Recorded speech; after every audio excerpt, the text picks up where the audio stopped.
गोड्डा में Adani power plant के बंद होने की चर्चा तब शुरू हुई जब गोड्डा स्थित अडानी पावर प्लांट के रैयतों ने अडानी गेट के सामने धरना शुरू कर दिया। बीते कुछ दिनों से ये प्रदर्शन जारी है, जिसमें रैयत अपनी मांगों को लेकर अड़े हुए हैं। इस आंदोलन को समर्थन देने के लिए पोड़ैयाहाट के विधायक प्रदीप यादव भी मैदान में उतर आए हैं। प्रदीप यादव ने रैयतों की मांग को जायज ठहराते हुए कहा कि अडानी पावर प्लांट को इस पर गंभीरता से विचार करना चाहिए। उन्होंने कहा, मुझे अडानी पावर प्लांट से कोई आपत्ति नहीं है, लेकिन उसके काम करने के तौर तरीके से परेशानी है। जिस तरह रातों रात कर्मचारियों को रिद्धि सिद्धि कंपनी में ट्रांसफर कर दिया जाता है, उससे साफ है कि अडानी मनमानी करता है। प्रदीप यादव ने अडानी को 14 तारीख तक का समय दिया है और चेतावनी दी है। इसके बाद वे हजारों कार्यकर्ताओं के साथ धरने पर बैठेंगे। अडानी को खुले शब्दों में, चुनौती भरे शब्दों में चेतावनी देना चाहता हूं कि 14 तारीख बाबा साहब का न्याय दिवस है, अंबेडकर जयंती। अगर 14 तारीख को तुमने अगर इसके अस्थायी समाधान का घोषणा 14 तक नहीं किया तो 15 के बाद न तो तुम्हारा कोयला आएगा, न तो तुम कहीं बाहर जाओगे।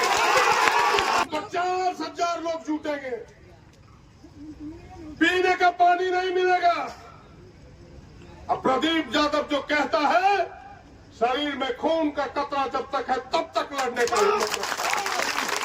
चेतावनी दी है। इसके बाद वे हजारों कार्यकर्ताओं के साथ धरने पर बैठेंगे। इसी बीच गोड्डा पहुंचे सांसद निशिकांत दुबे ने इसे राजनीतिक से प्रेरित बताया। उन्होंने कहा कि जिस तरह अडानी पावर प्लांट को निशाना बनाया जा रहा है, वैसे ही जिंदल कंपनी बंद हुई थी। अब ये प्लांट बंद हुआ तो हजारों लोग बेरोजगार हो जाएंगे। निशिकांत दुबे ने कहा, अडानी ने इनोव कंपनी को ब्लैकलिस्ट कर दिया है, फिर भी उससे काम पर रखने की बात समझ से परे है। जब कर्मचारियों को अच्छे वेतन के साथ दूसरी कंपनी में भेजा जा रहा है तो इसमें आपत्ति क्यों? क्या है, इनोवा भी तो आउटसोर्सिंग कंपनी थी, प्राइवेट कंपनी थी। इनोव को पूरे अडानी प्लांट ने जो है पूरे देश भर में ब्लैकलिस्ट कर दिया है। कोई ऐसा नहीं है कि गोड्डा में ब्लैकलिस्ट किया है। तो जो कंपनी ब्लैकलिस्ट हो गई, उसके बदले जो है दूसरा जो है आउटसोर्सिंग कंपनी आ गया, उसमें सैलरी वही है, सैलरी बढ़ाकर ही लोग दे रहे हैं। तो मुझे लगता है कि ये रगड़ा है।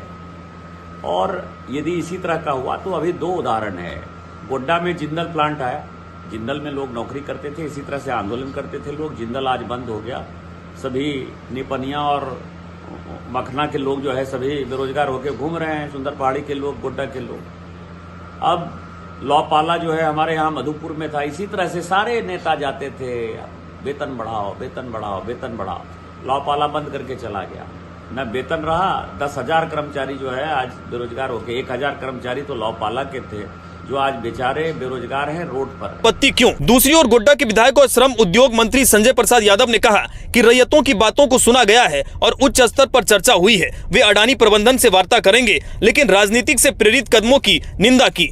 और जो लोग इसके आड़ में राजनीति करता है, ये आप लोगों को पता है कि आप लोगों को आगे बढ़ा करके वो ब्लैकमेलिंग करेगा, सौदाबाजी करेगा, आपके हितों की बात नहीं कर सकता है, जिस तरह से आए दिन हमेशा होते रहा है। लेकिन संजय यादव, आपका बेटा, आपका भाई, ये आश्वासन देता है गोड्डा विधानसभा के साथ साथ अडानी पावर प्लांट के साथ साथ पूरे राज्य में जितना प्लांट है उसको इंसाफ मिलेगा। क्योंकि आप लोगों के आशीर्वाद से इस पद पे मैं हूं और अपने लोगों के साथ अन्याय नहीं होने दूंगा।